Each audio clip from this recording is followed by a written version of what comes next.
Assalamualaikum, selamat pagi. Pagi ini langsung kita bikinkan VT dari pertanyaan kawan kita, yang dimana kawan kita ini bertanya, kenapa nggak membahas merpati betina yang ciri khususnya bisa untuk diambil ternakan, untuk diambil anak keturunan?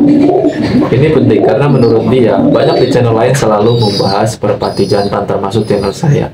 Di sini kita berbagi sedikit pengalaman lah ya, di luar dari pembahasan yang namanya merpati betina yang punya terah.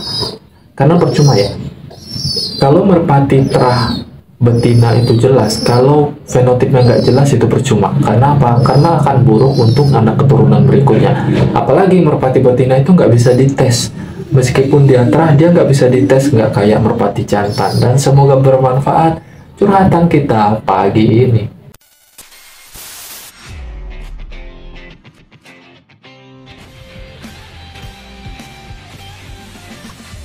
Selamat pagi, salam merpati lovers. Ini cuaca agak kurang mendukung, sebentar terang, sebentar mendung. Terima kasih banyak untuk yang udah subscribe, like, komen. Terima kasih banyak, semoga sehat selalu di luar sana, dilancarkan rezekinya tanpa terkecuali. Terima kasih banyak untuk yang udah bantu jawab. Langsung aja ke pokok pembahasan awal.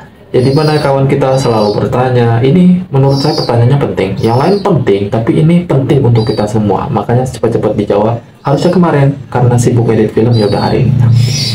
Pentingnya gimana? Ciri merpati betina yang paling bagus untuk diambil anaknya. Di luar dari konteks terah, karena zaman kita kecil dulu, senior kita dulu, nggak ada yang namanya mengenal terah. Mereka mengandalkan fenotip atau rabaan merpati betina. Ini bagus nih untuk diambil anak. Itu pasti.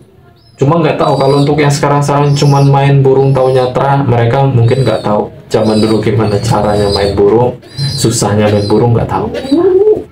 Di sini ya, ilmu rabaan itu paling utama mungkin di zaman dulu saya suka. Tapi banyak mitosnya juga sih. Langsung ke pokok pembahasan yang pertama. Betina yang paling penting untuk fenotip diambil anak keturunannya seperti biasa. Yang paling utama bentuk paruh, bentuk kepala, lar sayap rapat, terus rapat dan lebar ya, terus tulang lar sayap itu bagus, bulat, kelenturan ujung lar sayap, kelenturan ekor, terus ekor itu nyatu, entah itu tumpang lilin atau ngegunting istilahnya, bentuk kaki, bentuk tulang dada, mata itu penting. Tapi ada yang mereka lupakan dari hal tersebut, yaitu postur badan merpati. Tapi kalau saya bilang ini sesuai selera masing-masing. Karena apa? Bentuk betina yang postur badannya kecil ataupun besar itu sesuai kriteria masing-masing. Tapi di sini karena VT saya angkat sesuai kriteria saya. Bukan tanpa alasan, nanti saya kasih alasan. Yang pertama, saya ada contoh. Merpati betina yang paling saya suka selain fenotip yang mendukung, bodinya harus besar. Itu paling penting. Kenapa begitu? Di sini saya kasih contoh. Ini merpati betina yang menurut saya bodinya kecil. Meskipun ini udah sejengkal lebih. Tuh. Sejengkal lebih, menurut kawan-kawan mungkin di luar sana udah besar. Menurut saya ini kecil. Padahal udah ngedakep. Seperti yang Koyon bilang, ngedakep itu menandakan apa? Menandakan losnya panjang. Memang sudah saya jamin. Indukannya memang dari los panjang. Terus bentuk paruh tipis.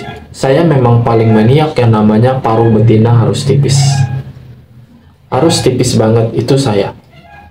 Bukan saya aja, mungkin di luar sana wajib ya. Ini paruhnya tipis banget untuk betina. Saya suka. Mata saya suka, bentuk kepala. Terus kelenturan itu pasti, kelenturan ujung sayap itu pasti, kelenturan ekor dan ekor tanpa dianuin juga apa ya, tanpa dikibas-kibasin juga tetap nyatu bos, nggak megar ya, ini nggak megar sama sekali, dan jaraknya pun dekat banget, nggak terlalu jauh.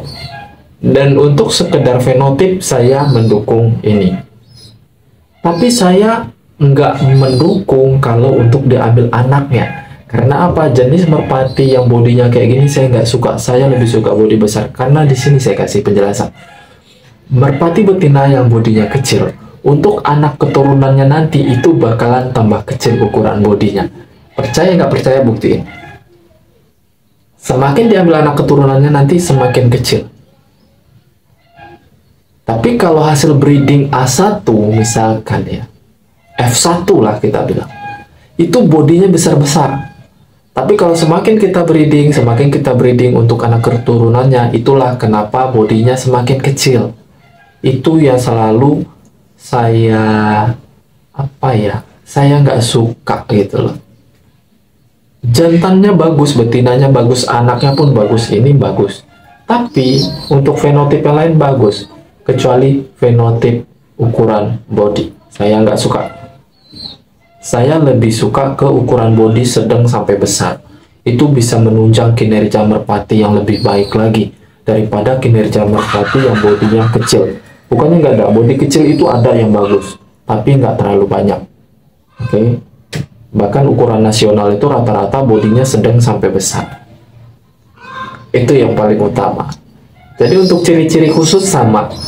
Untuk ciri-ciri khusus betina yang bagus untuk dibreeding itu sama kriterianya kayak merpati jantan. Bedanya kalau merpati jantan itu paruhnya tipis pas masih muda, pas udah tua paruhnya bakalan tebal. Tapi kalau merpati betina enggak. Dari piyik sampai dia udah tua juga paruhnya itu tetap tipis kalau memang genetiknya tipis. Itu penting. Entah masih mitos atau enggak saya nggak tahu, tapi saya suka merpati betina yang paruhnya tipis.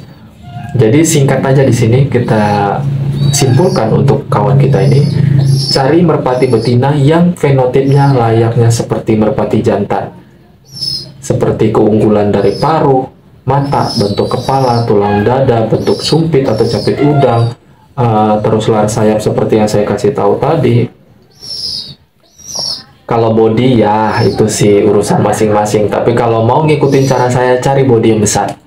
Itu paling penting. Dan menurut Koyun itu ngedakap kayak gini, nutup sampai ke kaki ini, nutup kalau kita pegang, itu saya akuin itu memang losnya panjang banget. Dan semoga bawahnya kontrol, takutnya nggak kontrol. Los campur CC, bawahnya pasti nggak kontrol, itu sulit banget ngatasinnya. Itu yang paling utama.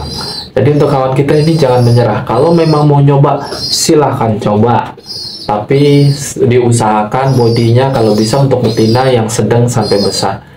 Menghindari betina yang bodinya kecil. Seperti apa yang saya sebutkan tadi, menghindari anak keturunannya bakal kecil nantinya. Karena apa gini ya, bukan maniak body besar, enggak. Karena kemajuan merpati sekarang itu, apalagi tim-tim nasional sekarang, bodinya itu pasti gede-gede. Karena mendukung kinerja, mendukung kualitas, mendukung dia dalam adaptasi cuaca, apalagi angin itu paling penting bosku. Jadi jangan salah paham. Nggak apa-apa body kecil itu sesuai selera, nggak apa-apa body besar itu sesuai selera, itu berisik pantai. Yang penting utamakan fenotipnya jelas. Ingat ya, pembahasan video kali ini di luar dari konteks terah. Bahkan yang saya bilang terah pun penting untuk memperhatikan fenotip dari si merpati betina. Karena apa? Karena merpati betina nggak bisa kita tes. Saya rasa cukup untuk video kita kali ini. Kalau memang kurang jelas silahkan di kolom komentar. Jangan bosan bertanya, nggak apa-apa. Yang penting menggunakan kalimat yang sopan. Terima kasih banyak. Salam merpati lovers Indonesia.